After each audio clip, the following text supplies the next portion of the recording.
Oiê, tudo bem com vocês? Então, espero que vocês não estranhem e me reconheçam, né, com este visual novo.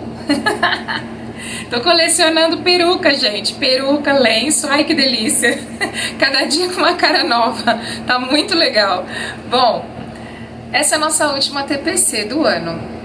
E vocês vão ver que a proposta foi dos PCNPs das áreas de Ciências da Natureza, Matemática e Ciências Humanas, que me convidaram para uma roda de conversa sobre a educação especial. Na verdade, eles estão trazendo os questionamentos dos professores do ensino regular e passando para mim e eu vou respondendo. Na medida em que eu respondo, vocês vão notar que muitas respostas vocês já sabem, porque vocês são da educação especial.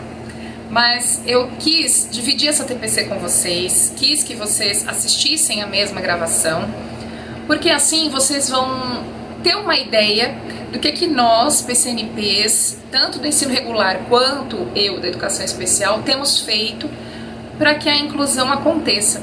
Então nós temos trabalhado na diretoria de ensino em parceria e isso é muito legal. Eu já tive a oportunidade esse ano de participar de algumas ATPCs das áreas dos meus colegas e dessa vez eu sou a convidada deles. Então estou trazendo para vocês não uma novidade, mas o conhecimento do que é que nós temos feito pela inclusão lá dentro da diretoria de ensino. Nós temos trabalhado em parceria e ainda bem que tudo isso está funcionando. Bom, última TPC do ano, eu espero que vocês gostem, espero que vocês aproveitem, não esqueçam de preencher o formulário de presença e eu vou aproveitar aqui o momento para agradecer a todos vocês que compartilharam comigo esse ano, todo o nosso aprendizado juntos, a nossa convivência, mesmo que à distância, as oportunidades que a gente teve de trocar conhecimento nas ATPCs, nas trocas de mensagens por WhatsApp, momentos bons que nós dividimos e momentos difíceis também que nós dividimos. Ri com vocês, chorei com vocês e continuo com vocês. Vocês são grandes bênçãos na minha vida e é muito bom trabalhar com uma equipe composta por pessoas assim como vocês são. Vocês são maravilhosos, né? Vocês são uma constelação. E eu agradeço a Deus por fazer parte do grupo de vocês. É muito fácil ser coordenadora de um grupo tão gostoso, de um grupo tão unido, de um grupo tão amigo e de um grupo tão envolvido pela mesma causa. Então vou aproveitar a oportunidade e agradecer a todos vocês, desejar um feliz ano novo, aliás, um feliz Natal primeiro, né? Um feliz Natal, um feliz ano novo, que nós continuemos colecionando bons momentos e quando os momentos difíceis vierem, que nós continuemos sendo companheiros, fortalecendo uns aos outros, porque é assim que a gente cresce. Então, um beijo para vocês todos, Deus abençoe cada um de vocês e que o novo ano seja um ano de novos aprendizados e novas vitórias também, tá bom? Aproveitem a TPC, um beijo enorme para vocês, tchau, tchau. Olá, professoras e professores, sejam todos bem-vindos ao nosso ATPC de hoje. Hoje nós contaremos com a participação especial da Kátia Lima, que é especialista em educação especial. Ela estará conosco, junto com os professores das áreas de Ciências da Natureza e Matemática e Ciências Humanas e Sociais Aplicadas. A Kátia fará conosco uma roda de conversas com diversos assuntos com os nossos PCNPs. Eu sou o PCNP Geraldo, tenho cabelos ruivos e barba ruiva, estou usando uma camisa azul claro num fundo branco. A apresentação, nossos colegas PCNPs. Olá, meu nome é Sâmia, eu sou PCNP de Biologia, eu sou morena, tenho os cabelos castanhos, os olhos castanhos, estou vestindo um vestido cinza, estou num ambiente tipo escritório, sentada numa escrivaninha com uma janela atrás de mim. Olá, professores. Eu sou o PCNP Sérgio, de Ciências. Eu possuo cabelos, barbas e olhos pretos. Estou usando óculos. Tenho cor parda. Estou no ambiente de escritório. Atrás de mim tem uma estante com alguns objetos. Passo a palavra. Olá, pessoal. Eu sou Alessandra, PCNP de Física, sou branca, cabelos loiros, olhos castanhos. Estou no quarto do meu filho, sentada numa escrivaninha, e atrás de mim está a porta do quarto dele. Olá, professoras e professores. Espero que vocês estejam bem. Sou a Ciomara, PCNP de Química. Sou clara, estou usando uma blusa estampada, tenho cabelos ruivos, olhos claros e estou usando óculos. O ambiente em que eu estou é claro e tem uma cortina nude. Eu sou Gislaine, sou PCNP de Matemática, sou morena, cabelo comprido, uso óculos, estou de blusa branca com listras azul marinho e atrás de mim uma parede clara com um pôster. Eu sou a Sandra, PCNP de Matemática, sou morena, tenho os cabelos e olhos castanhos, meu cabelo é comprido, eu estou em um ambiente com fundo rosa. Olá, professores, professoras, é um prazer participar aqui com os meus colegas dessa TPC. Eu sou Kátia, PCNP de Educação Especial. Eu sou clara, olhos claros, estou com uma camiseta roxa. Atrás de mim, um fundo de uma sala com uma planta e uma pequena estante. E, no momento, cabelos curtos e loiros, que, na verdade, não são meus. Mas estou usando nesse momento. Hoje, nossa TPC vai ser muito gostosa, vai ser um bate-papo muito gostoso. E eu espero atender as expectativas dos colegas e de vocês também. Sou o PCNP de História, meu nome é Alessandro. Eu possuo cabelos grisalhos, curto, pele clara, barba por fazer. Estou no ambiente de fundo cinza. Olá, pessoal. Sou Neuza, PCNP de Geografia. Tenho cabelos no ombro, cabelos pretos, olhos castanhos, uso óculos e a cor da pele é parda. Ao fundo tem um vaso e um quadro de flores. Bom, vamos então para a participação da Sâmia. A minha primeira pergunta para a professora Kátia é em relação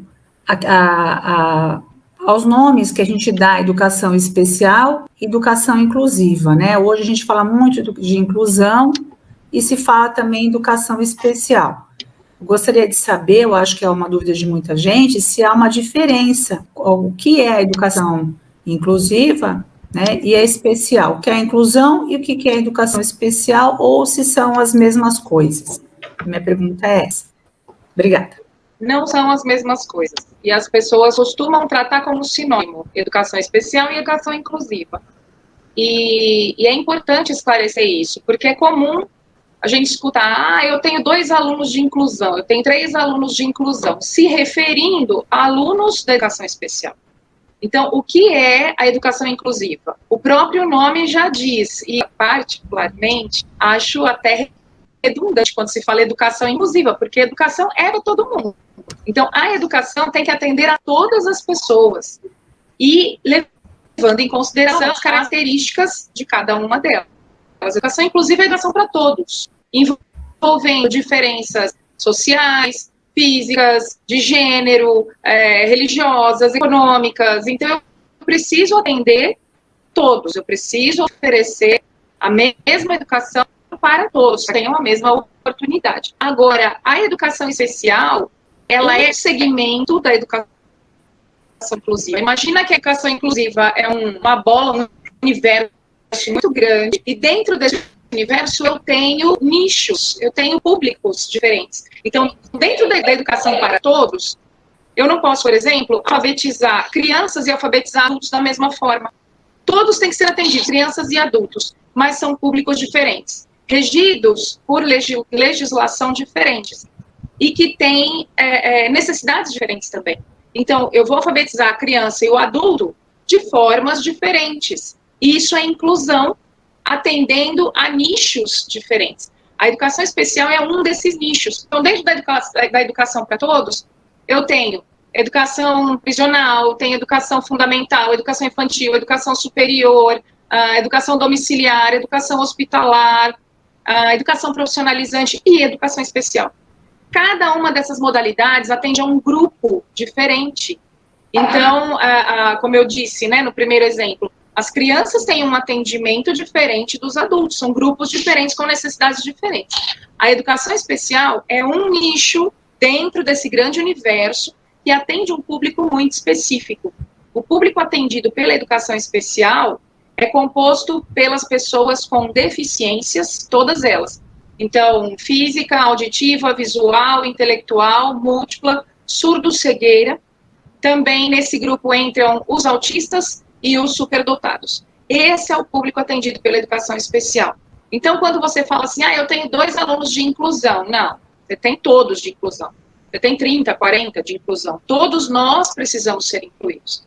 E aí, só um exemplo que eu acho que ilustra bem, é quando a gente pensa no nosso tempo de estudante, quando você tinha o canhoto, por exemplo, tinha que procurar na faculdade ou na escola uma mesinha que tivesse, uma cadeira, que tivesse a mesinha de braço do lado esquerdo.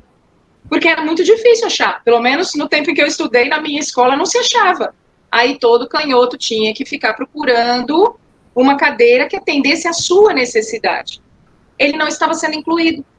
Existem as pessoas que escrevem com a mão esquerda e eles precisam ser incluídos. Então, esse é um exemplo bem simples de inclusão. Por que não se encontra cadeira com o braço do lado esquerdo? Hoje a gente tem muito mais, né? Mas antigamente não. E essas pessoas não eram lembradas, então elas tinham que ficar correndo atrás de um lugar onde tivesse uma cadeira para trazer. E isso é um exemplo de inclusão. O canhoto tem que ser incluído, né? Todas as diferenças são abarcadas dentro da educação inclusiva. Agora, quando se fala em educação especial, aí sim, é um grupo muito específico, formado pelas deficiências, autismo e superdotação. Então, não são sinônimos. A gente precisa começar a se policiar e se corrigir. Eu não tenho um aluno de inclusão, 2, eu tenho todos. Eu posso ter 1 ou 2 público-alvo da educação especial. Aí sim. Eu acho que essa é a diferença. Perfeito. A próxima pergunta é o professor Sérgio, né, que vai fazer. Boa tarde. Olá, tudo bem, professora Kátia? Tudo jóia? Tudo bem. Professora, eu como da área de ciências, e quanto outros professores também, nós encontramos muitas dificuldades em adaptar as habilidades, o currículo, até mesmo as atividades práticas para os estudantes da educação especial. Então, eu gostaria que você falasse um pouquinho para a gente, né, e ter dando aí algumas ideias para os nossos professores com relação às atividades práticas, como nós podemos adaptar ou inserir os estudantes da educação especial nas atividades práticas, visto que tem muitas atividades que os professores encontram muitas dificuldades para estar inserindo esses estudantes. Aí a gente vai depender da deficiência, né? Quando se fala do público da educação especial, nós temos surdos, temos cegos, temos deficientes intelectuais, temos autistas, temos superdotados. E aí, né, de que público eu estou falando? Porque cada um também tem a sua especificidade. Então, eu preciso saber a que público eu estou me dirigindo para pensar num objetivo para esse público ou para esse indivíduo.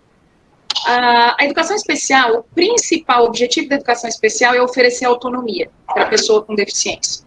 Esse é o principal.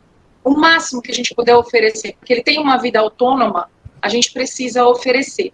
Mesmo quando o conteúdo que eu vou trabalhar com ele não é completamente acadêmico, né? Então, assim, eu preciso primeiro, a gente tem que seguir uma ordem. Eu vejo os professores muito preocupados com o que fazer. O que eu vou dar? O que eu vou fazer? Essa não é a primeira pergunta. A primeira pergunta é, o que ele precisa aprender? Essa é a pergunta que vai dirigir o trabalho do professor. O que meu aluno precisa aprender? Lembrando que nós temos necessidades funcionais e necessidades acadêmicas depois. Primeiro eu tenho que funcionar, primeiro eu tenho que sobreviver, primeiro eu tenho que ter alguma autonomia na rotina, na minha vida, no dia a dia. Essa é a primeira necessidade, a de sobrevivência. Depois, o aprendizado escolar. Então, eu preciso conhecer meu aluno primeiro, saber o que ele já sabe, e me perguntar o que agora ele precisa aprender para sobreviver na vida. Essa é a primeira coisa. Se eu percebo que ele tem uma funcionalidade adequada, eu então vou pensar no conteúdo acadêmico. Mas se ele não tem uma funcionalidade, aí eu estou falando especialmente de deficientes intelectuais e autistas, quando eles não têm uma funcionalidade que lhes permita alguma autonomia, então eu vou trabalhar a questão da funcionalidade primeiro. A gente tem alguns autistas, por exemplo, que são brilhantes, né, tem uma inteligência acima da média, mas que atividades funcionais no dia a dia eles não conseguem desempenhar. Então, fechar o botão de uma camisa, amarrar um sapato. Nossa, mas ele é tão inteligente e não consegue fazer isso, que é tão simples. Sim, por dificuldades motoras que são naturais do transtorno. Então, eu preciso primeiro, o professor não pode ficar angustiado querendo saber o que fazer e quais adaptações fazer. Essa não é a primeira pergunta. A primeira é o que ele precisa aprender. Ah, ele precisa aprender a escrever o nome dele. Pronto. É isso, esse é o meu objetivo. Eu não preciso pensar em outras coisas. Poxa, mas isso não é da minha disciplina, isso, como é que eu vou fazer isso? Aí é que os professores têm que trabalhar todos juntos. A ideia é que todos trabalhem juntos em torno do mesmo objetivo para atender aquela necessidade funcional daquele aluno. Se ele não tiver uma funcionalidade adequada, o acadêmico não vai acontecer. Então, ele precisa aprender o nome, né? Um aluno analfabeto, ele precisa aprender o nome. Ele não tem dificuldades motoras, né? Eu estou aqui criando um personagem. Ele não tem dificuldades motoras, ele não está alfabetizado. Qual é o nosso primeiro objetivo? Vamos ensiná-lo a escrever o nome. Todos os professores podem trabalhar em torno desse objetivo dentro das suas disciplinas. E aí, esse é o objetivo. Alcançou o objetivo? Agora eu vou colocar um novo. Alcançou o novo? Ele aprendeu nome e sobrenome, ele aprendeu nome, endereço, telefone? Agora eu vou colocar um novo. Por que eu vou começar nome, sobrenome, endereço, telefone? Porque isso é para sobrevivência. Um adulto com deficiência intelectual, ele tem que saber pegar um ônibus, ele tem que saber atravessar uma rua, ele tem que saber onde ele mora, ele tem que saber dar o endereço dele. A gente sempre tem que pensar primeiro na funcionalidade para a vida. E aí, isso estando dentro do que se espera para a série, aí a gente pensa em conteúdos acadêmicos. E aí a pergunta continua sendo a mesma. É degrau a degrau. Ele sabe isso. E agora, o que é que eu preciso ensinar? E aí cada um vai pensar na sua disciplina, dar uma olhada lá no seu currículo e ver o que o aluno precisa aprender nesse momento. Alunos com deficiência intelectual, por exemplo, que... Eu estou falando da deficiência intelectual porque eu acredito que seja a mais complexa nesse sentido. A cegueira e a surdez, a gente tem aí o apoio de Libras para cegueira, eles têm as tecnologias assistivas também. Então, eu fico pensando mais na deficiência intelectual e no autismo por conta mesmo da dificuldade da compreensão e da execução de algumas atividades. E aí, se você tem adolescentes na fase da puberdade, dentro da sua sala de aula, o que é que eles precisam saber? Primeiro, especialmente esses que são mais vulneráveis, dentro da biologia, o que aquele menino, aquela menina, que são presas fáceis, por exemplo, para pessoas aí de má índole, o que eles precisam saber? Eu estou falando de corpo humano, por exemplo. O que eles têm que saber agora? Ah, mas não é o conteúdo do momento. Sim, mas eles precisam aprender isso agora. Eles precisam falar de sexo, de reprodução, de gravidez agora. Porque isso é necessário para a sobrevivência, para a autodefesa, porque é necessário para funcionar na vida. Então, o objetivo é sempre esse. Pensar no que ele precisa aprender. Se ele já tem esse conhecimento... E agora, o que eu vou ensinar para ele? Vou falar sobre drogas, né? Vou falar sobre cigarro, sobre álcool, quanto isso faz mal, né? Por quê? Porque ele precisa disso para aprender a dizer não. Então, sempre a funcionalidade em primeiro lugar. E a pergunta que vai nortear sempre, o que o aluno precisa, não é o que eu quero, não é o que o currículo está dizendo. Eu vou usar isso como norte? Sim, mas é o que ele precisa. Se o que o currículo está pedindo não é o que ele precisa nesse momento, eu, professora, tenho autonomia para recuar e oferecer para ele aquilo que ele precisa. Ou até para adiantar, né? No caso de superdotados, por exemplo, eu tenho autonomia para adiantar também, né? Para enriquecer o currículo dele também. Vamos pensar num autista grave. Ele não vai fazer vida acadêmica. Ele, né? Nós gostaríamos que todos fizessem, mas temos que enxergar a realidade como ela é. Alguns não prosseguirão. E esses que não prosseguirão precisam, ainda assim, de uma vida funcional. Isso é o principal. Então, a gente tem que pensar sempre nisso em primeiro lugar. Muito obrigado, Kátia, pelas suas palavras. Passo para o próximo colega, para a próxima questão. Oi, Kátia. Primeiramente, eu gostaria de agradecer a sua participação na nossa TPC. É um prazer ter você, que é especialista nessa área. Na verdade, eu não tenho uma questão. Eu sempre me preocupo, enquanto educadora, o que eu posso fazer para que esse aluno, quando egresse a educação básica, leve os meus ensinamentos em física para a vida deles. Então, eu queria ler um trecho para você do currículo de Ciências da Natureza para o componente de física, a respeito do perfil do aluno que nós temos e, após os ensinamentos de física, o que se espera dele. Eu gostaria que você prestasse atenção nesse trecho que eu vou ler e fizesse uma associação com os alunos público-alvo da educação especial. Eu vou fazer a leitura. Então, está lá assim no currículo de Ciências da Natureza. Física para o ensino médio. Os alunos participam desse cotidiano modificado pela ciência e pela tecnologia, usufruindo das comodidades tecnológicas e se deparando com nomes, conceitos e personagens da ciência veiculados pela mídia. A ficção científica estimula a imaginação dos adolescentes, instigando a busca pelo novo, pelo virtual, pelo extraordinário. Nesse sentido, mesmo jovens que, após a conclusão do ensino médio, não venham a ter contato com práticas científicas, ainda terão adquirido a formação necessária para compreender o mundo em que vivem e dele participar. Os que se dirigirem às carreiras científico-tecnológicas terão no ensino médio as bases do pensamento científico para a continuidade de seus estudos e para os afazeres da vida profissional ou universitária. Então, desse trecho, você, enquanto educadora e especialista na educação especial, eu gostaria que você desse o seu parecer se esses alunos público-alvo da educação especial são contemplados nesse trecho do currículo de Ciências da Natureza. São contemplados com uma única ressalva, desde que se use os recursos adequados para cada especificidade. O aluno surdo, ele precisa de informação visual. Senão ele não vai reter todo aquele conhecimento necessário para a vida. Eu acho que aí nessa questão que você coloca, eu concordo totalmente, fazendo essa pequena ressalva. Os recursos precisam ser providenciados. O aluno cego, se ele não tiver o recurso tátil, se eles não fizerem experiências, se eles não tiverem informações através de outros estímulos sensoriais, né, que não o auditivo, no caso do surdo, e que não o visual, no caso do cego, eles precisam ter recursos para reter esse conhecimento. Aliás, todos, né, todo tipo de conhecimento.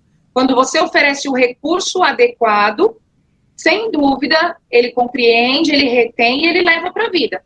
Mas ele precisa do recurso adequado. Ainda mais quando se fala, né, das ciências da natureza, a possibilidade de fazer experiências, a possibilidade de tatear, de cheirar, de sentir, de ter contato é muito grande. E o próprio exercício da vida, né, no dia a dia. Você está na cozinha, você está trabalhando com química e física. Você está atravessando uma rua, você está trabalhando com física.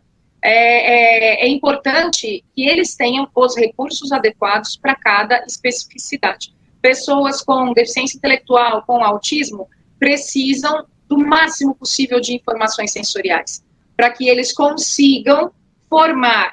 Ele tem uma estimulação visual, uma auditiva, uma tátil. Ele, com essas informações, ele vai conseguir formar um conhecimento, um conceito, mas ele precisa dessas informações. Por que aqui, né, usando o exemplo próximo, por que aqui todos nós nos descrevemos? Para que o cego tenha essa informação, para que a pessoa com baixa visão tenha essa informação. Se nós não oferecemos a informação de como nós somos para essas pessoas, eles vão nos ouvir? Vão. Eles vão entender? Vão. Mas vai ficar uma lacuna. Quem é que está falando? Como é essa pessoa que está falando?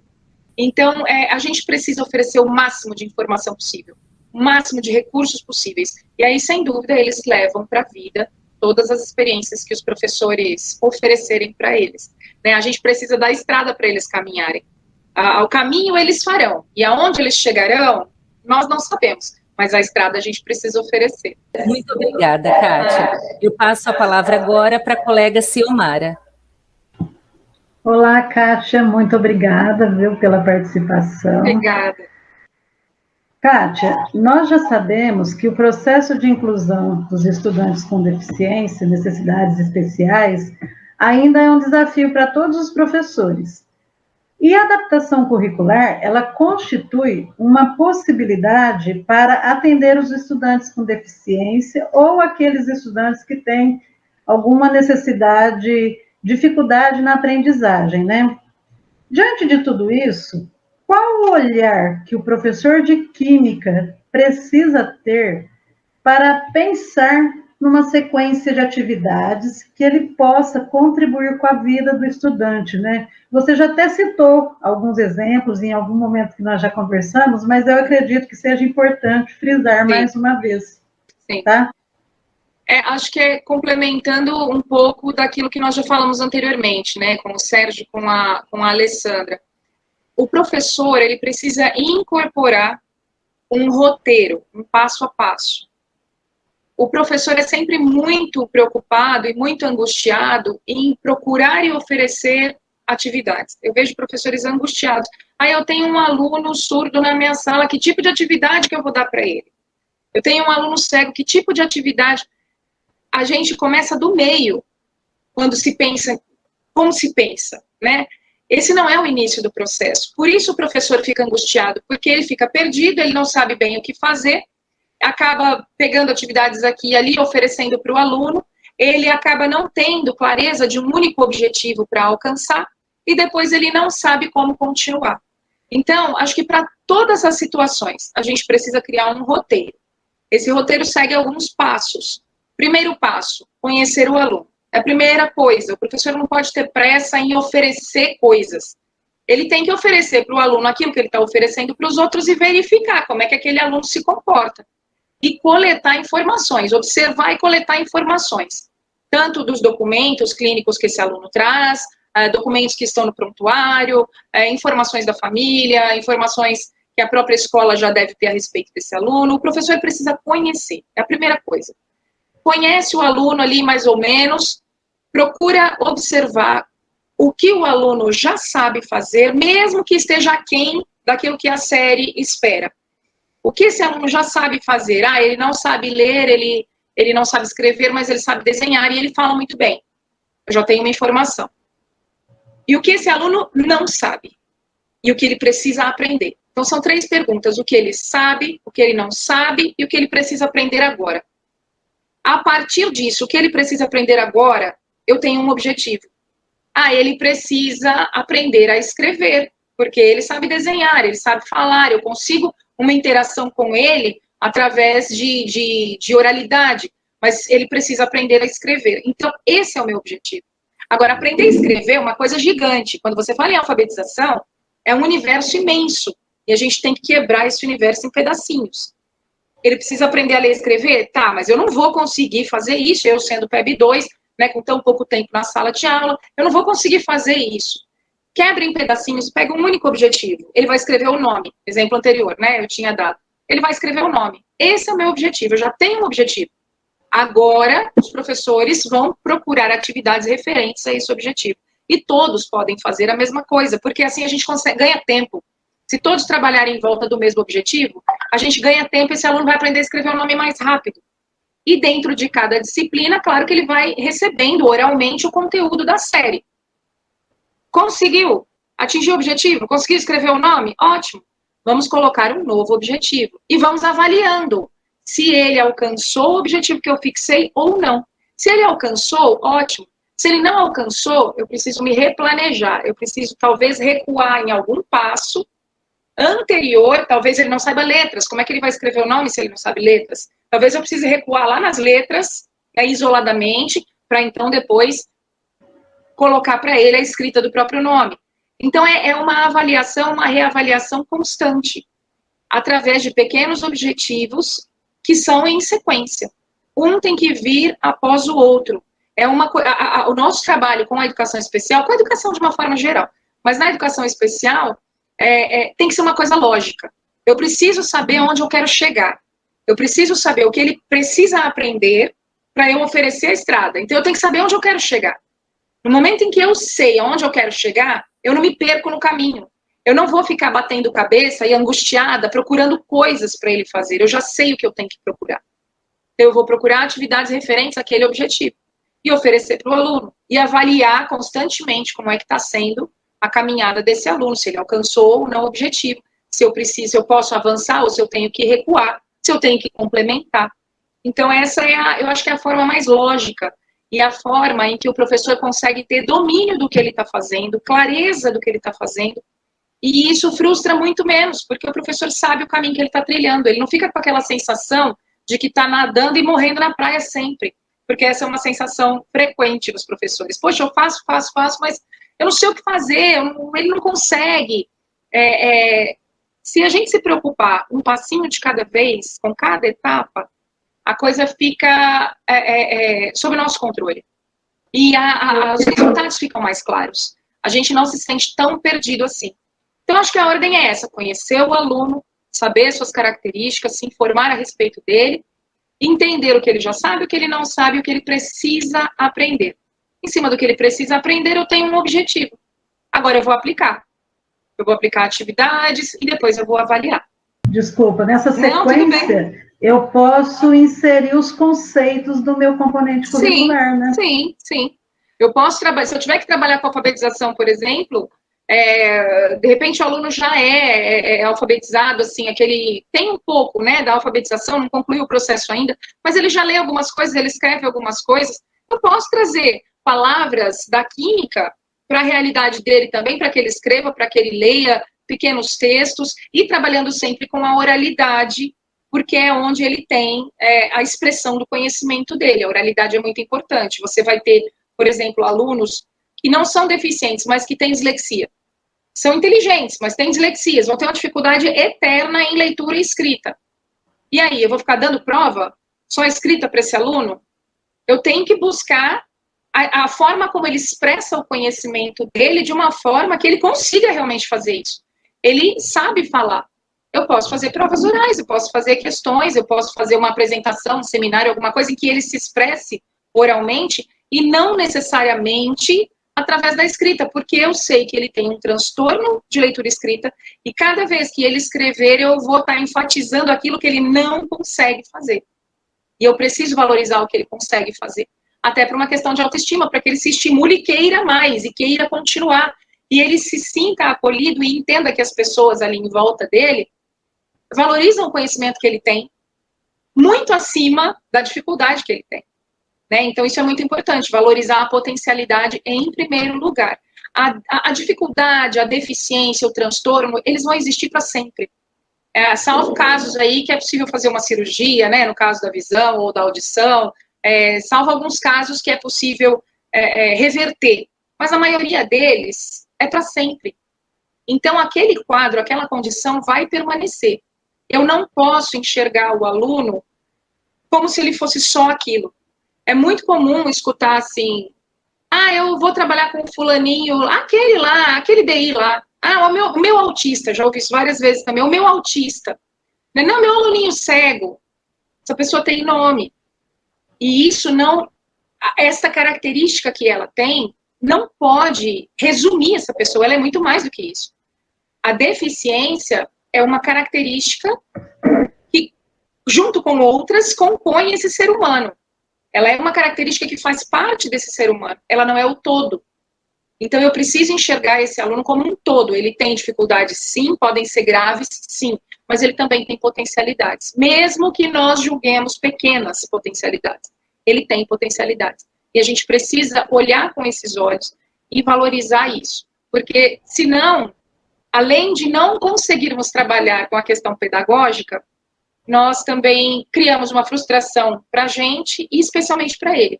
Porque ele nunca vai ser visto, ele nunca vai ser valorizado, ele nunca vai ser compreendido. E nós precisamos mostrar que ele tem valor, ele tem potencialidade, ele tem um lugar no mundo, ele é bem-vindo.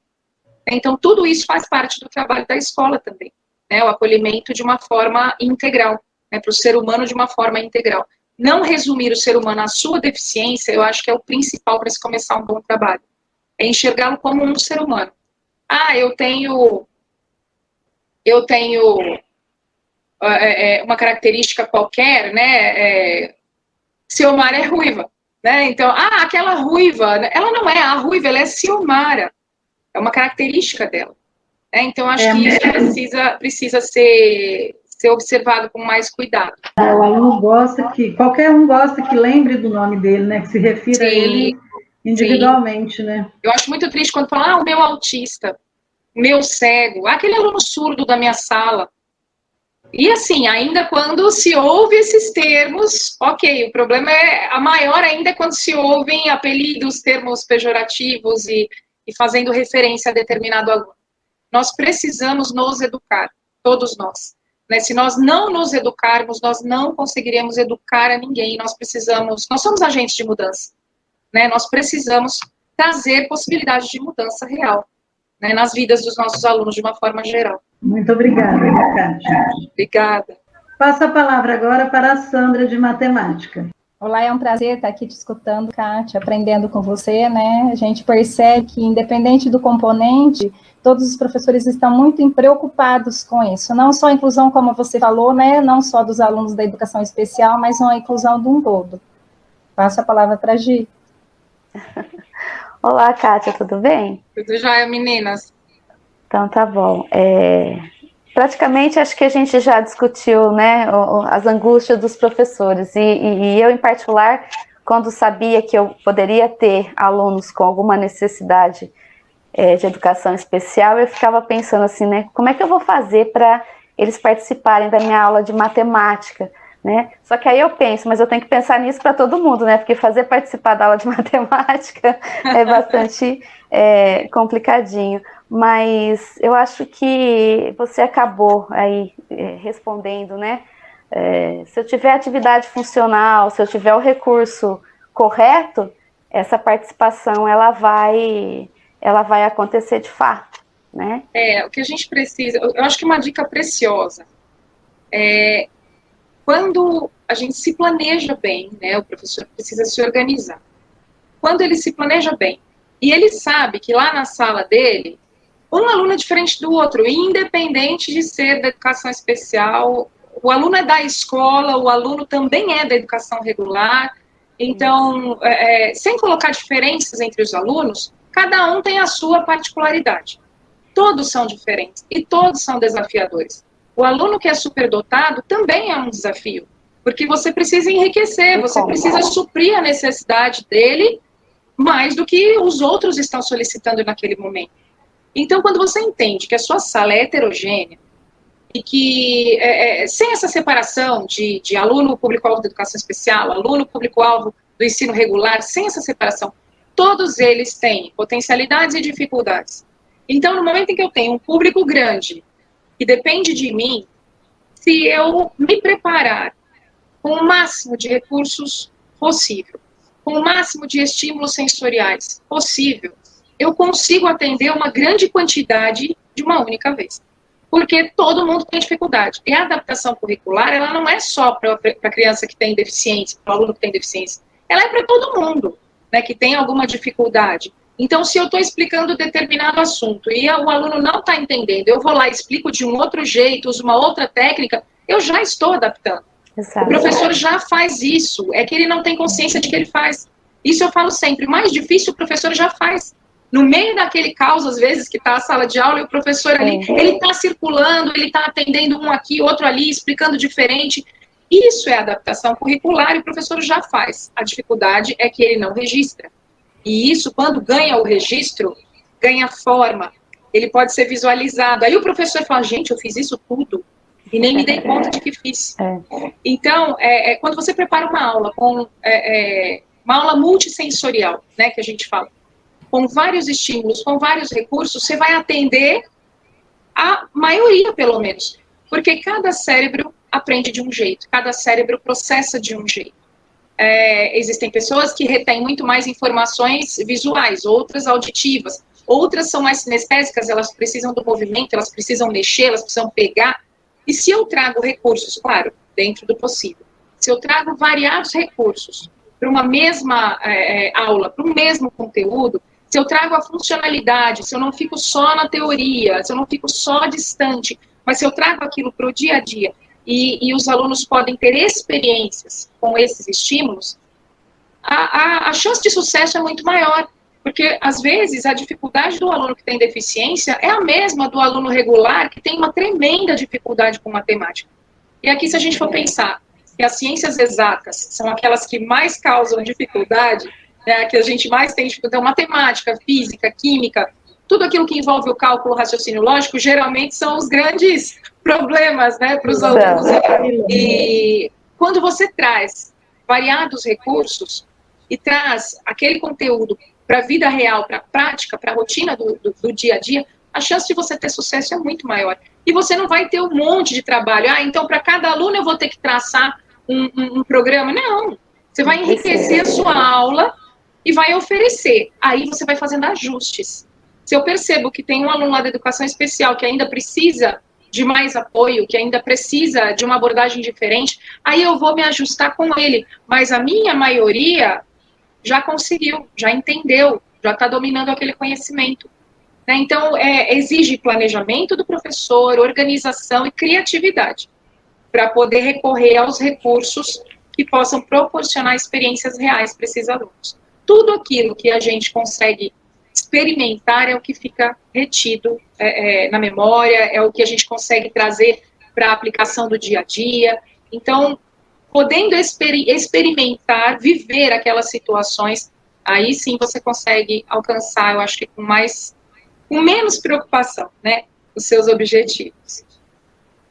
Perfeito. Sandra, quer dizer mais alguma coisa? Não, isso mesmo. É o que ele quer, né? Saber como é que ele pode estar contribuindo para esse aluno, para ele se tornar um pouco mais independente, né? Eu acho que isso daí né, é o que a Kátia falou lá atrás, não pensar em vestibular, o que eu posso ser útil naquele momento para o aluno.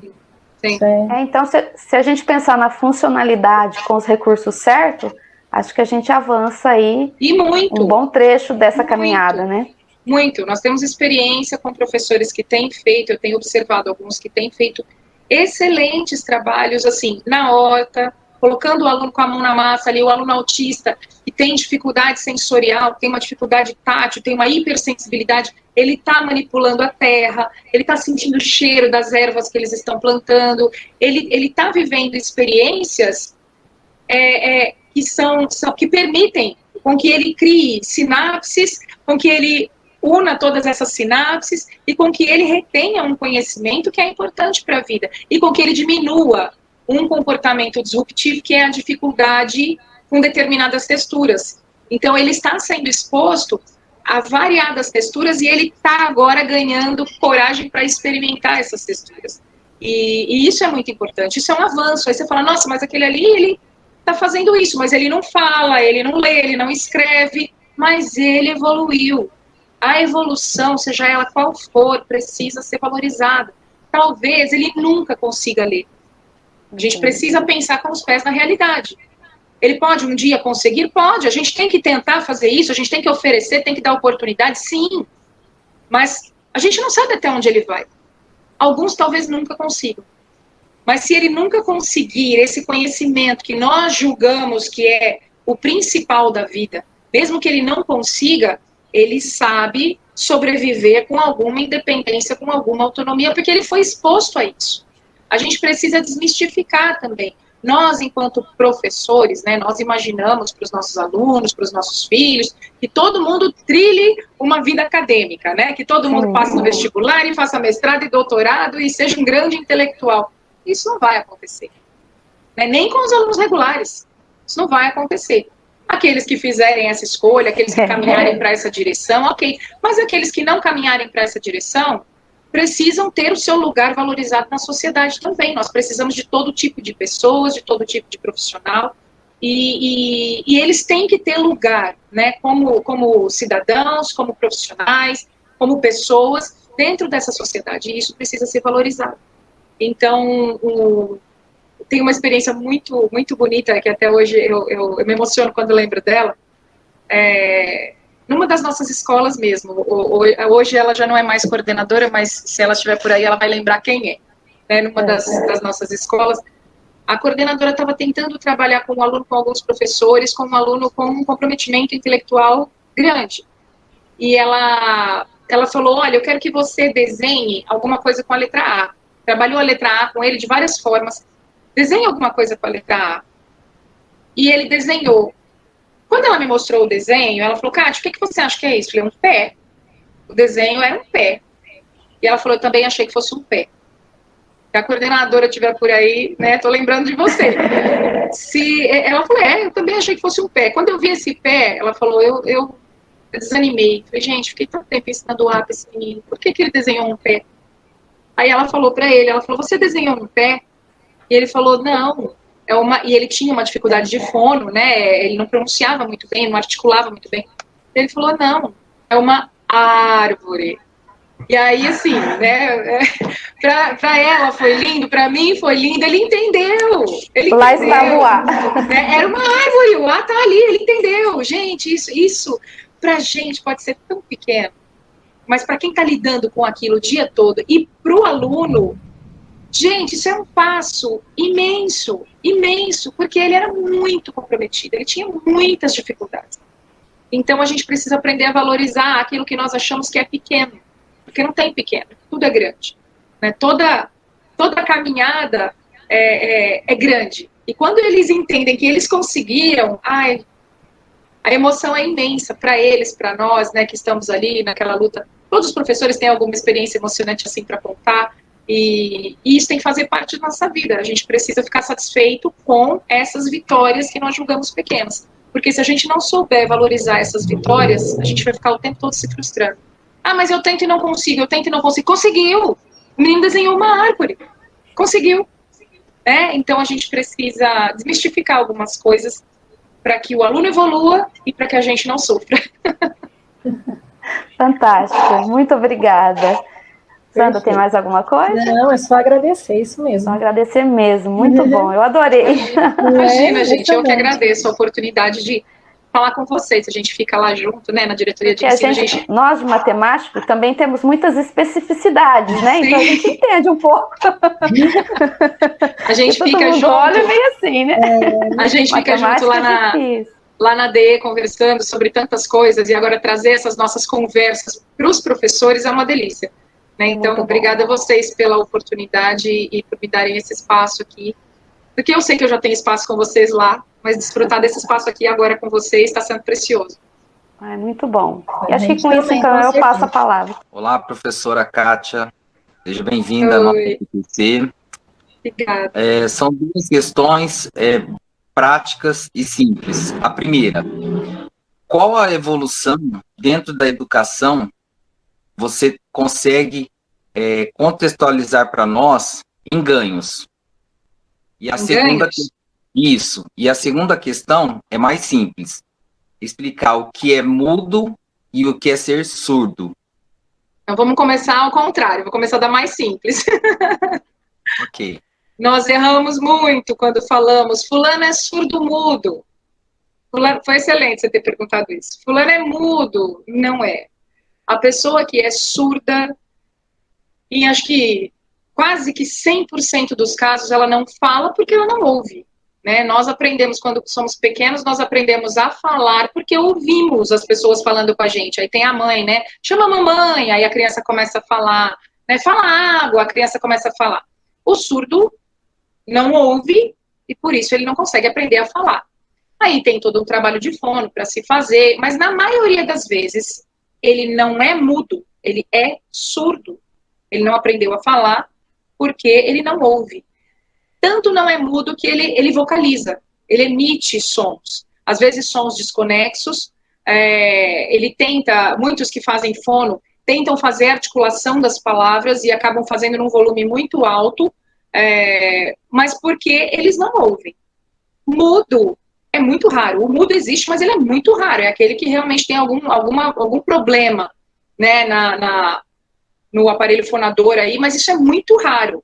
o que a gente vê, assim, quase 100% dos casos são surdos. Então, nunca diga, o mudinho, né? O surdo mudo. Não, ele é surdo. Isso é importante colocar, né? Sempre a gente precisa lembrar a respeito disso, porque quando a pessoa não fala, a maioria das outras se refere a ela como muda, né? E não, ela é surda, tá? 100% quase dos casos ela é surda, ela não é muda, ela é surda, tá bom? Tanto é que ela faz barulho, né? Ela vocaliza, tá bom? E aí a segunda pergunta, quais os ganhos, né, que nós tivemos na educação especial? Se a gente for olhar a história, eu vou tentar resumir a história lá atrás, né, e trazendo aqui pra gente, se você for pensar lá na antiguidade, pessoas com deficiência eram deixadas à morte.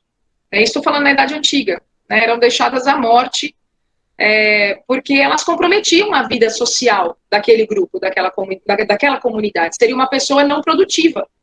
Então, seria uma pessoa que não poderia ser uma guerreira, não poderia ser uma trabalhadora, então ela atrapalhava. E eram deixadas à morte, muitas vezes, isso lá na Idade Antiga. Depois, com a vinda do cristianismo, veio aquela questão da piedade, né? Então, não vamos matar, vamos, como se diz, vamos ter pena. Né, uma pessoa que talvez tenha sido castigada, é uma pessoa que talvez tenha um demônio, isso também era muito visto, né, a pessoa com deficiência era vista como alguém endemoniada, como alguém que estava sendo punida por alguma ação dela ou da família, e aí com o cristianismo veio a questão da piedade, né, então vamos dar uma esmola, vamos ajudar, mas é uma pessoa que ainda é improdutiva, é uma pessoa que está ali, que é digna de pena. E aí começaram a surgir os lugares de acolhimento para essas pessoas, né, os asilos de acolhimento para essas pessoas improdutivas. Assim como existiam colônias de leprosos, né, existiam também lugares onde essas pessoas com variadas deficiências eram deixadas e viviam da caridade, né, das outras. As coisas foram evoluindo e aí começou a se pensar na deficiência como algo que precisaria ser estudado. A ciência começou a estudar a respeito daqueles fenômenos. Por quê? Né, a pessoa nasceu assim, por que ela está assim? Isso começou a ser visto pelos olhos da ciência e começaram as pesquisas. E com as pesquisas evoluindo, então veio a questão, essa pessoa é improdutiva de fato? Né, será que ela não pode desempenhar alguma coisa? E aí entra a educação, trazendo possibilidades de desenvolvimento para esse indivíduo. Isso, assim, eu estou muito resumidamente, né? Vocês que são da história aí, vocês sabem melhor do que eu sobre isso. Eu estou encurtando muito. Mas hoje, né, depois com essa possibilidade de enxergar o deficiente como alguém produtivo, como alguém que ocupa um lugar, um espaço que pode produzir, então vieram as leis.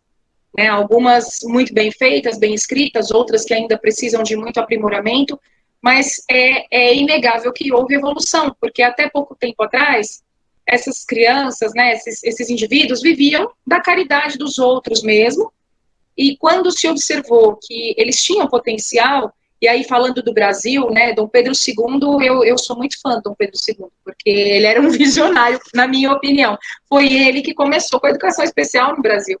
Né, com a construção do Instituto Benjamin Constant, lá no Rio de Janeiro, com a escola para meninas surdas, foi ele que começou com isso, né, de uma forma geral, ele era um intelectual, ele prezava muito pela educação, então ele fez muito pela educação regular e também pela educação especial, quando ele trouxe essas possibilidades para surdos e cegos no Brasil, e esses institutos existem até hoje. A partir daí, a educação foi ganhando maior espaço, só que esses indivíduos ainda assim eram segregados, eles viviam escondidos, né, em casa, você não via por aí pessoas com deficiência física andando, as famílias tinham vergonha, e agora, né, com essa visão de que a pessoa com deficiência, ela não pode ser vista somente pela deficiência, porque ela é uma pessoa completa, e com as ideias de inclusão que foram evoluindo, nós hoje temos leis que atendem esse público. É claro que falta muita coisa ainda, mas a gente não pode negar que houve evolução. Hoje, na escola, nós temos o intérprete de Libras para o surdo. Até pouco tempo atrás não tínhamos. A lei é muito recente, né? Hoje nós temos cuidadores para trabalhar com aqueles alunos que precisam de ajuda na mobilidade, na alimentação, na higiene. Isso também não existia até pouco tempo atrás. Então, eu acredito, as escolas especiais, né, antigamente não existia a escola especial, antigamente se confundia a escola especial com um sanatório. Então, autistas eram colocados em sanatórios, né? Hoje existem escolas especializadas. Então, até mesmo a visão da escola especial hoje é completamente diferente. Eu acho que a gente ganhou bastante com o fato de apresentar para a sociedade que essas pessoas existem, com o fato de fazer com que a sociedade enxergue que essas pessoas existem. Uma vez que a sociedade enxerga, é possível que a gente lute por políticas públicas que vão atender essas pessoas da maneira como elas precisam ser atendidas. O cego pode entrar com cão-guia aonde ele quiser, em qualquer espaço público. Isso é importante, é uma evolução também. Agora, né, quando a gente tinha o símbolo nas vagas, aquele símbolo da cadeira de roda, então você sabia que aquela vaga era para deficiente, mas e o autista? Como é que ele é deficiente também? E aí, como é que eu tenho preferência se eu não vejo a deficiência dele? Eu não consigo ver. E aí? Mas ele tem preferência também. Então agora nós temos lá o símbolo do lacinho para o autismo. As coisas vão acontecendo, elas vêm evoluindo, sim. A gente ainda tem muito o que percorrer, mas eu acho que o ganho do que era no passado para hoje em dia é enorme, né? Do que nós vivíamos até pouco tempo atrás para agora, o ganho foi bastante. Eu espero que a gente continue nessa caminhada aí e esse público ganhe cada vez mais e ganhe mais espaço na sociedade onde eles estão também. Muito obrigado, Kátia. Obrigada. A sua fala, viu? Muito obrigado por ter nos ajudado. Imagina, eu que agradeço. Olá, Kátia. Tudo jóia? Tudo. Não, nós falamos de tantas coisas já, né? Menina, quanta coisa rica, né, para nos auxiliar. E aí você falou, né, sobre uma educação inclusiva. Realmente, quando a gente tem esse olhar de educação inclusiva e desenvolver aprendizagens significativas, né, atendendo às múltiplas inteligências e também às crianças que têm as suas deficiências, né? É uma educação inclusiva, né? Esse olhar atento para cada um de nossos alunos, para uma aprendizagem significativa, né? Agora, Kátia, eu vou fazer uma pergunta, porque assim, como mensurar isso, né? Muitas vezes a gente está lá na sala de aula e desenvolve trabalhos significativos, como o exemplo que você deu do menino que desenhou a árvore, né? E a professora percebeu que ele conseguiu, né, chegar lá, que ele entendeu, que ele compreendeu. Aí agora eu tenho que me reconstruir, né, de como atribuir uma nota. Meu Deus, como era difícil fazer isso, sabe? Você pensa no todo na sala, como um todo, em todos os alunos, e você vai atribuindo notas. E aí você tem tua criança, teu adolescente com deficiência. E você viu, e você compara um com o outro, né? Porque muitas vezes eu corrigia as provas, eu comparava as questões, as respostas, e atribuía aí o conceito, ou mesmo a habilidade desenvolvida, né? E meu aluno, este aluno que desenhou a árvore, que chegou lá, como é que eu vou atribuir uma nota, né? Ao comparar com todos. Era uma dúvida cruel, sabe? Eu tinha que me reconstruir e dizer, mas, meu Deus, ele conseguiu, no limite dele, no ritmo dele, ele conseguiu se superar. Que nota que eu vou atribuir? E isso, para mim, era desafiador, tive que reconstruir. Eu gostaria que você falasse um pouquinho sobre isso, porque não é uma tarefa fácil. Nós temos que nos reconstruir, porque nós temos que entender qual é o processo de aquisição de conhecimento, realmente qual é o nosso objetivo com o aluno. Mas eu gostaria que você falasse um pouco sobre isso. Exatamente. Essa é uma angústia de todos, eu acho. Mas é uma angústia que realmente está atrelada ao pensamento do ensino que mede, né, daquele ensino que mede conhecimento. E hoje em dia, até no ensino regular, a gente já entende que o conhecimento de uma pessoa não é medido por uma nota. Né? De repente, qualquer pessoa, você está fazendo lá uma prova, um concurso, não sei, e você não está legal, alguma coisa aconteceu naquele dia, você vai ter um rendimento mais baixo do que aquilo que você poderia ter. Então, a gente sabe que resumir também o conhecimento do ser humano a uma nota é muito complicado, né? E disso, de todas as pessoas, isso é muito complicado. Mas a gente tem esse mecanismo, né, e precisamos nos adequar. Com relação à educação especial, voltando lá no começo, quando eu falei, eu preciso colocar um objetivo para aquele aluno. Então, voltando lá no exemplo. Eu preciso descobrir o que ele precisa saber. Ele precisa aprender o nome. Vamos lá, voltar naquele exemplo. Ele precisa aprender a escrever o nome. Então, esse é meu objetivo. Todo mundo vai trabalhar em cima disso. Esse aluno conseguiu. Dentro do prazo estabelecido lá, ele conseguiu escrever o nome dele. Ele alcançou o objetivo. Nossa, Kátia, mas a gente está, né, num segundo ano do ensino médio. Todo mundo já está super alfabetizado, a gente está trabalhando, né, compreensão, interpretação de questões muito elaboradas. E ele só escreveu o nome. Esquece todo o resto da sua sala. Esquece, apaga da sua cabeça. Qual era o objetivo com esse aluno? Com deficiência intelectual, por exemplo. Não era só escrever o nome? Era. Então, é em cima desse objetivo que eu vou atribuir nota.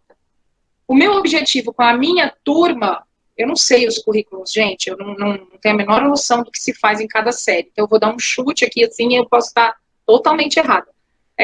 Sei lá, segundo ano do ensino médio, nós estamos estudando sobre Machado de Assis e a forma como ele escrevia, literatura e tal. E o meu aluninho lá, eu estou trabalhando como escreve o nome.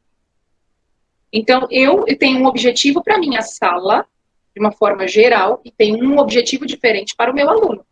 Os meus alunos regulares serão avaliados conforme os objetivos fixados para eles. Eles é que tem que compreender Machado de Assis e tal.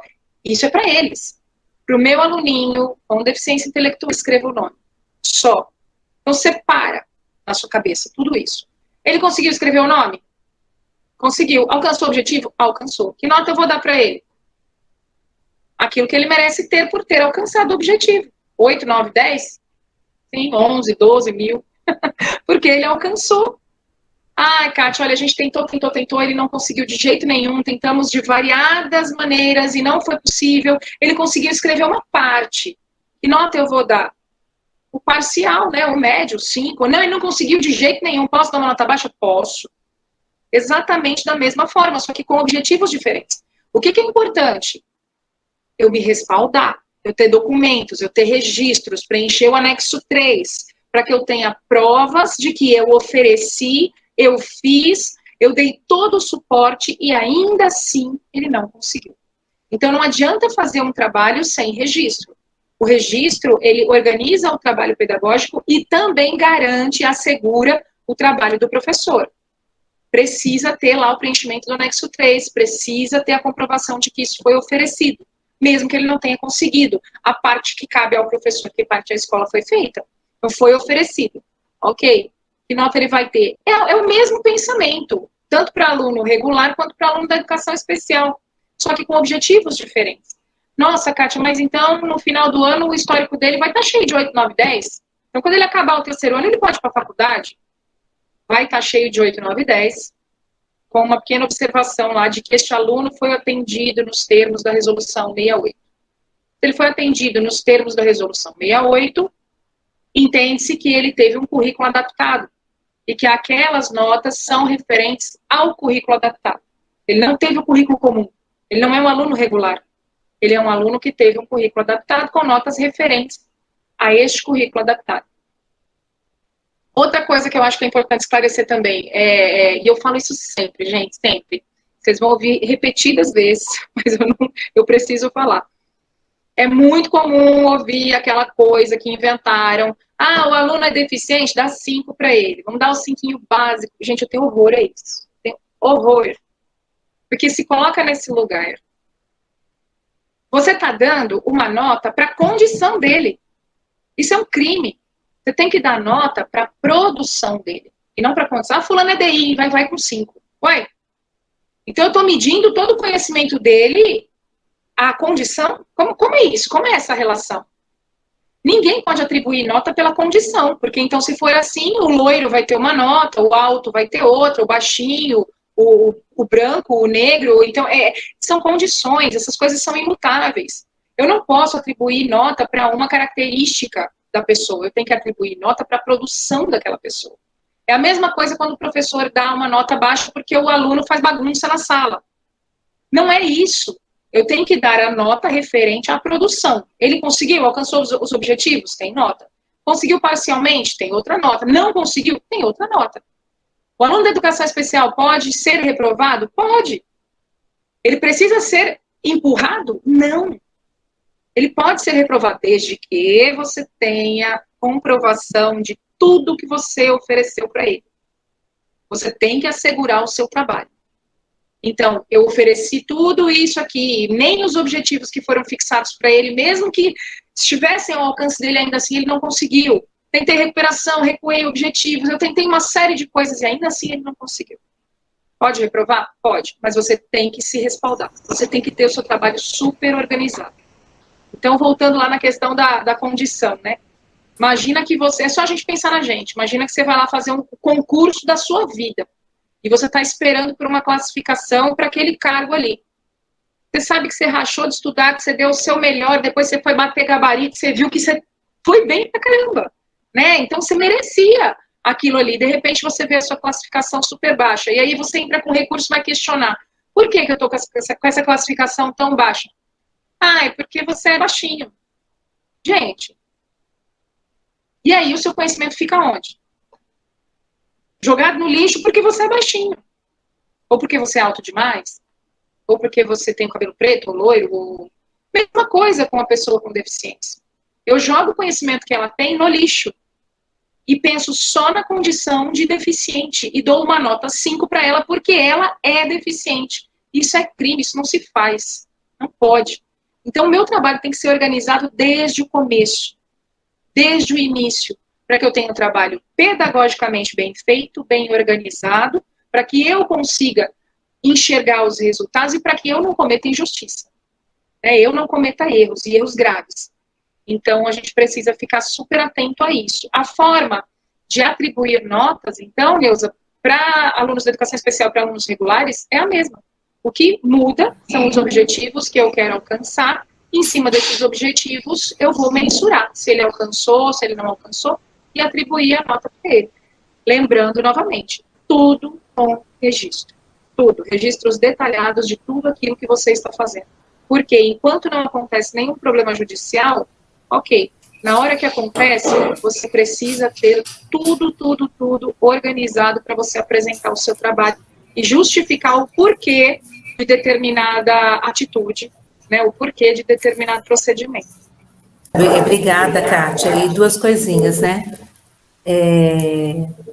O registro, como ele é importante, né? O registro tem que ser importante, e não só para comprovar o trabalho do aluno, mas também para o professor dar depois uma recuperada naquilo Sim. que o aluno conseguiu. É para o próprio trabalho dele, uma avaliação do próprio trabalho, a avaliação do aluno, e como isso auxilia na mensuração aí. O registro te organiza, né? O registro te organiza, perfeito. O registro faz com que você consiga olhar para o que você já fez e agora para o que é que você precisa fazer. Exatamente. Então, às vezes, é trabalhoso, né? Trabalhoso. É trabalhoso, mas é necessário. E aí eu fico pensando assim, o que é mais trabalhoso? Você sentar, escrever bem feito uma única vez, ou você ficar batendo cabeça o ano inteiro e sofrendo o ano inteiro e sem conseguir chegar a lugar nenhum? Exatamente. Né? O que te dá mais desgaste? Então, vamos sentar lá mais tempo e vamos ter esse trabalho uma única vez, né? Assim, vamos organizar aquilo para que eu não fique batendo cabeça o ano inteiro, sofrendo uma frustração o ano inteiro e sem saber o que eu estou fazendo o ano inteiro.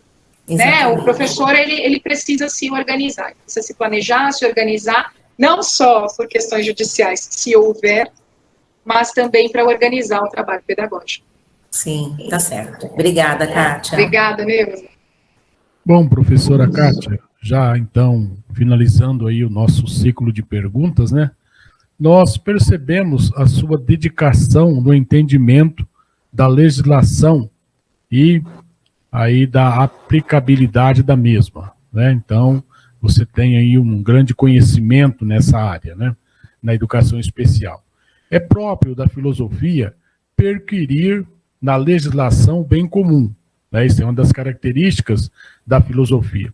E diante dessa realidade, eu gostaria que você pudesse expor aí seu ponto de vista sobre uma necessidade que você entende como mais urgente na atualização aí dessa legislação. Obrigada pelo grande conhecimento. Não é tão grande assim, não. E a gente só tem algum conhecimento porque amo muito o que eu faço, lido com isso com prazer e tenho vocês aí ao meu lado, né, pra gente aprender junto. Então, o que eu acho mais urgente? E aí eu vou deixar muito claro, Geraldo, que eu estou falando em meu nome da Kátia Ferreira Lima Firmino. Neste momento em que eu respondo essa pergunta, eu não estou representando a Secretaria da Educação. Eu estou falando em meu nome, com o meu CPF, com o meu RG. Tudo bem? O que eu acho que é prioritário? Eu acho que a legislação precisa ser melhorada. Existem leis que são muito boas, mas que a escrita delas traz possibilidade de duplo entendimento, abre brechas, e essas brechas abertas trazem questões judiciais e que, por causa dessa escrita, essa escrita dúbia, essa escrita que não é clara, às vezes o aluno público-alvo da educação especial não é atendido. Porque aí entra uma questão judicial, entra o litígio mesmo, né, entre a família, o Estado, e aquilo vai acontecendo, enquanto isso a criança está perdendo tempo. Ela precisa ser socorrida o mais rápido possível. Isso não só a criança da educação especial, né? Todos nós, a gente sabe que qualquer problema que nós tenhamos, quando descoberto no início, as chances de melhora, né, e de desenvolvimento são muito maiores. Isso é um consenso. Agora, existem leis muito bem pensadas, mas mal escritas. E essas, por causa desses entendimentos confusos, o Estado entende de um jeito, o Poder Judiciário entende de outro, a saúde entende de outro, a educação entende de outro, e a gente não se entende, e aí isso vai para uma ação judicial, essa criança está ali esperando por um atendimento que poderia ter sido providenciado com mais facilidade há muito tempo. E ela acaba ficando ali, esperando, perdendo grandes oportunidades de desenvolvimento por causa de leis que foram escritas por pessoas que não têm a menor compreensão do que se trata a educação especial. Acho que no Brasil, de uma forma geral, todo brasileiro entende, né, de economia, de religião, de futebol, de política e de educação, todo brasileiro entende. Mas aqueles que são os profissionais dessas áreas, muitas vezes não têm voz.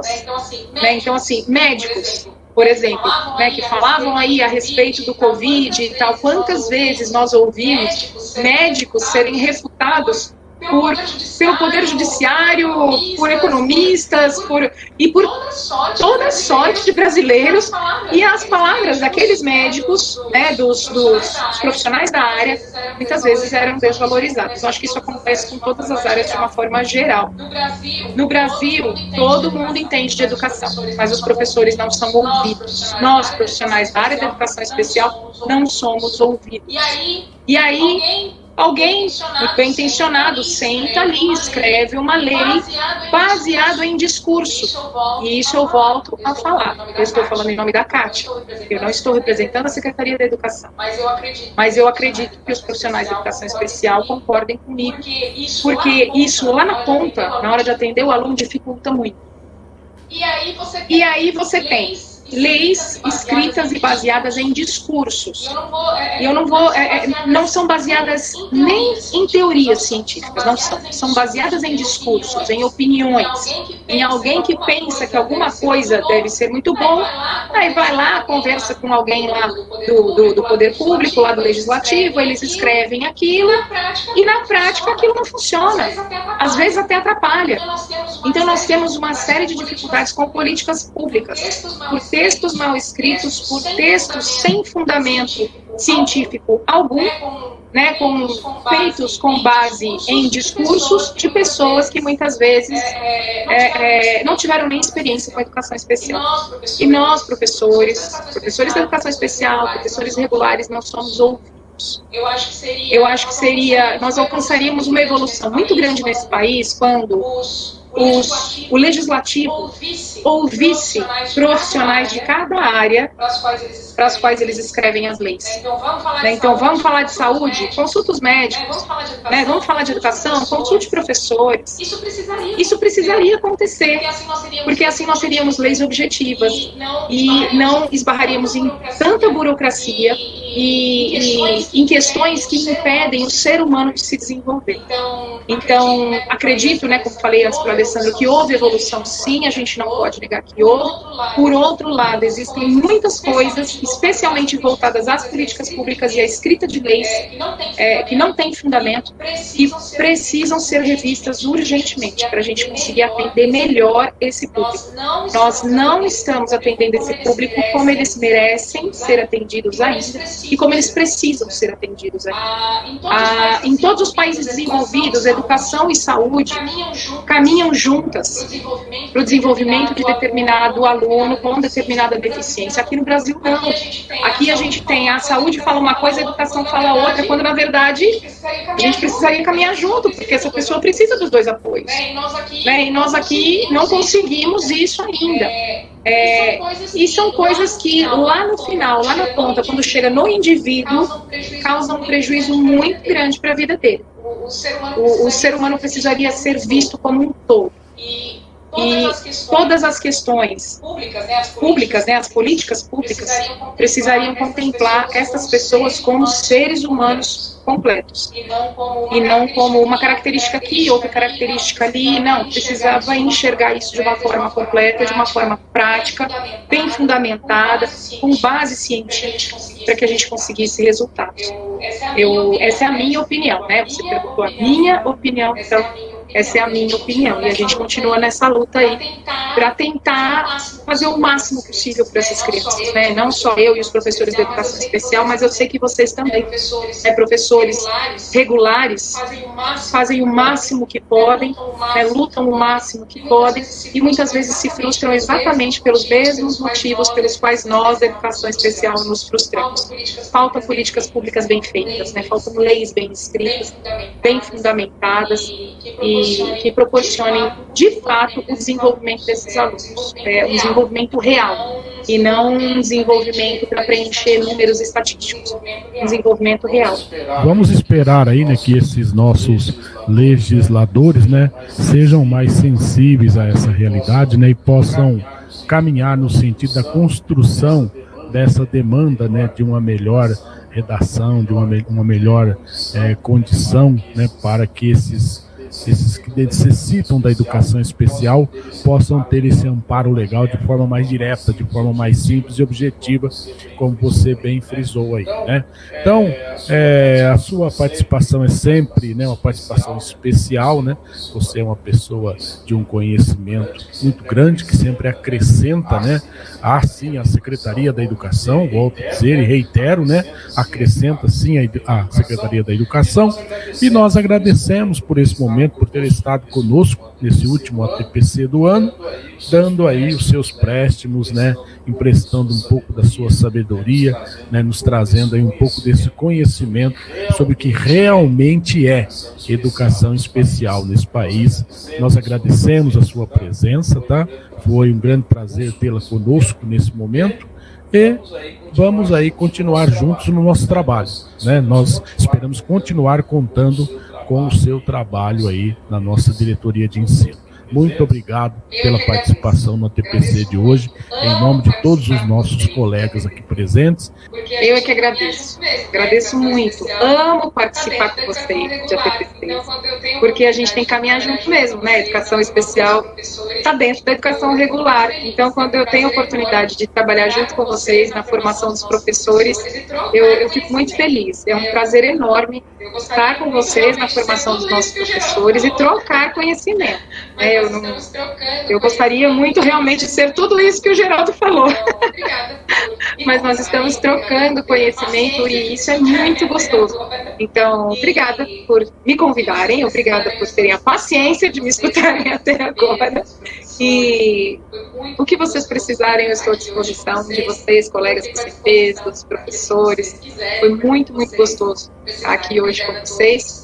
Acho que essa nossa formação foi uma delícia e a gente pode aplaudir em Libras, né? Vamos lá, todo mundo. Obrigada, queridos. Obrigada.